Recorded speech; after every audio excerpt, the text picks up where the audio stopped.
Hello friends, tips અને tricks by Trusha channel પર આપ સૌનું ફરીવાર સ્વાગત છે.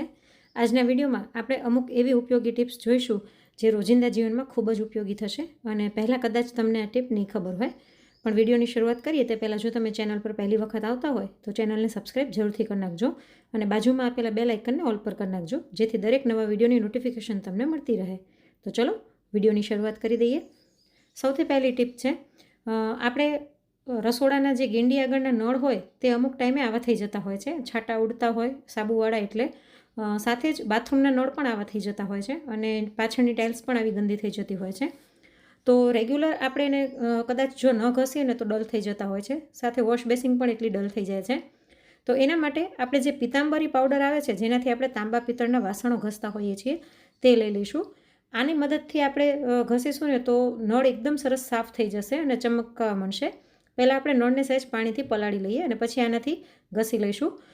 તમારામાંથી કદાચ ઘણાને ખબર હશે પણ ઘણાને નહીં ખબર હોય કે પિતાંબરી પાવડરથી આવી રીતે સ્ટીલના નળ અને વોશ બેસિંગ પણ એકદમ સરસ ક્લીન થઈ જતી હોય છે.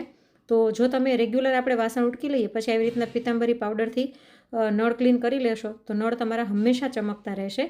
આવી રીતના એક વખત પોતું ફેરવ્યા પછી આપણે પાણીથી ધોઈ લઈશું તો જેટલા પણ ડાઘા હશે ને ક્ષારના ને બધા જતા રહેશે અને નળ એકદમ સરસ નવા જેવો થઈ જશે. જો હું તમને કોરા કપડાથી લૂછીને બતાવી દઉં, આવી જ રીતના તમે દિવાલ ચીકાશવાળી કે સાબુના ડાઘાવાળી થઈ ગઈ હોય તો તે પણ ક્લીન કરી શકો છો. જો નળ આપણે એકદમ સરસ ચમકવા લાગ્યા છે, ક્યાંય પણ જ્યારે ડાઘા નથી રહ્યા. એવી જ રીતના વોશ બેસિંગ પણ હું ક્લીન કરી લઈશ. તો રેગ્યુલર જો તમે વોશ બેસિંગ અને નળ આવી રીતના ક્લીન કરતા રહેશો ને તો નળ અને બધું હંમેશા નવા જેવું રહેશે. તો આ ટીપ તમને ખબર હતી કે નહીં તે મને કોમેન્ટ કરીને જરૂરથી જણાવજો. હવે બીજી ટીપ છે કે આપણે જ્યારે પણ ડુંગળી રાખીએ ને તો ગરમીના કારણે જે નીચેની ડુંગળી હોય ને એ બગડી જતી હોય છે. તો એવું ન થાય એના માટેની આજે હું તમને એક ટીપ જણાવીશ.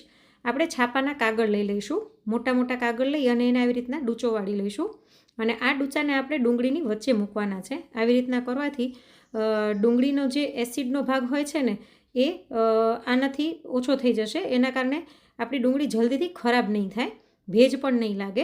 ભેજના કારણે પણ ડુંગળી બગડી જતી હોય છે. તો આવી રીતના ઘણી બધી ડુંગળી હોય તો ઘણા બધા છાપાના ડૂચા વાળીને મૂકી દેવાના, તો ડુંગળી લાંબા સમય સુધી આપણી સારી રહેશે. હવે પછીની નેક્સ્ટ ટીપ છે, આપણે લાઇટર લેડીઝને જ્યારે પણ ઉપયોગમાં લેવું હોય ને તો ગોતવું પડતું હોય છે. ક્યારેક ગેસ ઉપર પડ્યું હોય, ક્યારેક ગેસની નીચે જતું રહેતું હોય છે. તો એના માટે એક સરસ મજાની ટીપ બતાવીશ. આવી રીતના મેં અહીં 2 ઢાંકણા લઈ લીધા છે. કોઈ પણ પાઉચના ઢાંકણા આપણે લઈ શકીએ છીએ. કોલગેટનું ઢાંકણું પણ તમે લઈ શકો છો. અહીં મેં જે આપણે વોશિંગ મશીનનું લિક્વિડના પાઉચ આવતા હોય છે એનું ઢાંકણું લીધેલું છે. આની ઉપર આપણે ગ્લુગન લગાડી લઈશું. ગ્લુગનથી આ તરત જ ચોંટી જાય છે અને જલ્દી કામ થઈ જાય છે, પણ તમે ફેવિક્વિકથી પણ કરી શકો છો. અને જો તમારે ગ્લુગન લેવી હોય તો આ વિડીયોની પ્રોડક્ટમાં મેં એની લિંક આપેલી છે, એના ઉપર ક્લિક કરીને તમે પરચેસ કરી શકશો. અને ગ્લુગન ખૂબ જ ઓછી કિંમતની આવતી હોય છે અને એકવાર પરચેસ કર્યા પછી આ લાંબો સમય સુધી બગડતી નથી અને ઘણા બધા ઉપયોગમાં આવી શકે છે. તો તમે ઈચ્છો તો ગ્લુગન ખરીદી શકો છો.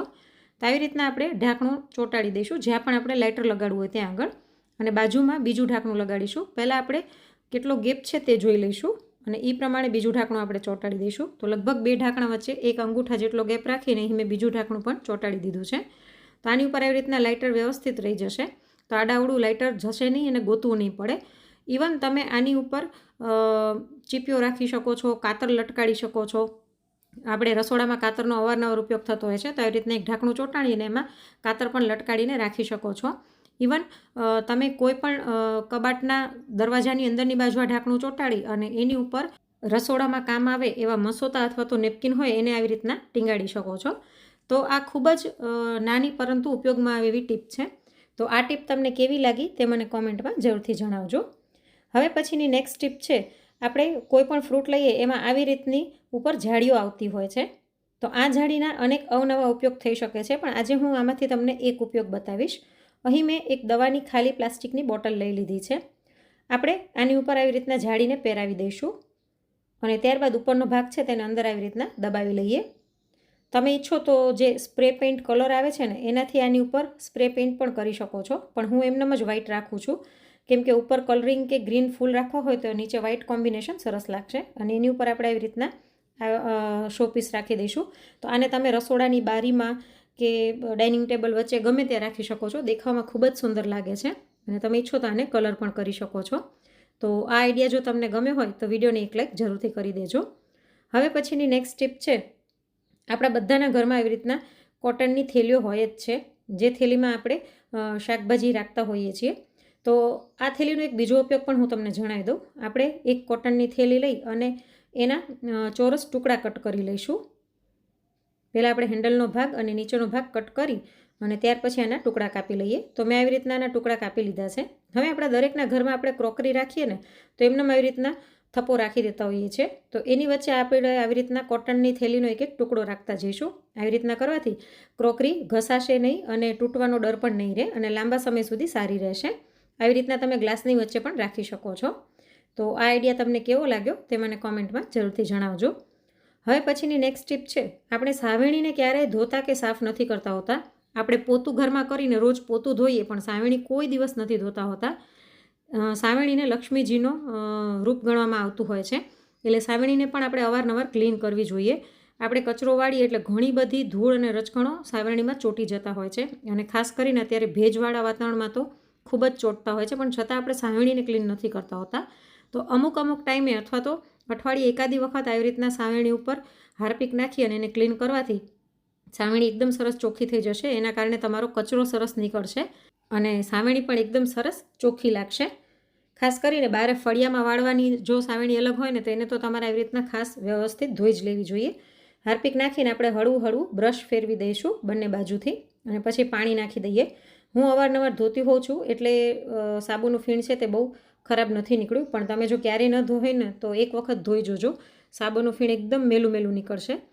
એટલે આના પરથી ખબર પડે છે કે સાવેણીની અંદર પણ કેટલી ધૂળ અને કચરો હોય છે. તો આવી રીતના અમુક ટાઈમે રેગ્યુલર સાવેણીને સાફ કરતું રહેવું જોઈએ. તો તમે કોઈ આવી રીતના સાવેણીને સાફ કરો છો કે નહીં તે પણ મને કોમેન્ટમાં જણાવજો. અને રસોડાને કે ઘરને લગતા બીજા કોઈ આઈડિયા જો તમારી પાસે હોય તો તે પણ તમે કોમેન્ટ કરીને મને શેર કરી શકો છો. હું જરૂર એનો વિડીયો બનાવીને બતાવીશ. તો આવી રીતના આપણે સાવેણીને ધોઈ અને પછી સેજ આવી રીતના ઝાટકી અને તડકામાં રાખી દઈશું. એટલે અત્યારે તડકા આકરા છે તો એકાદ કલાકની અંદર સાવેણી સરસ સુકાઈ જશે અને પછી આપણે એનો ઉપયોગમાં લઈ શકીશું. તો આજના આ બધી જ ટીપ અને આઈડિયામાંથી તમને કયો આઈડિયા સૌથી વધારે ગમ્યો તે મને કોમેન્ટમાં જરૂરથી જણાવજો. અને જો આજનો વિડીયો જરા પણ ઉપયોગી લાગ્યો હોય તો લાઇક કરીને વધુમાં વધુ શેર પણ કરજો. અને આવા જ અવનવા વિડીયોઝ જોવા માટે ચેનલને સબસ્ક્રાઈબ કરવાનું ના ભૂલશો. જલ્દી જ મળીશું નવા વિડીયો સાથે. Thanks for watching.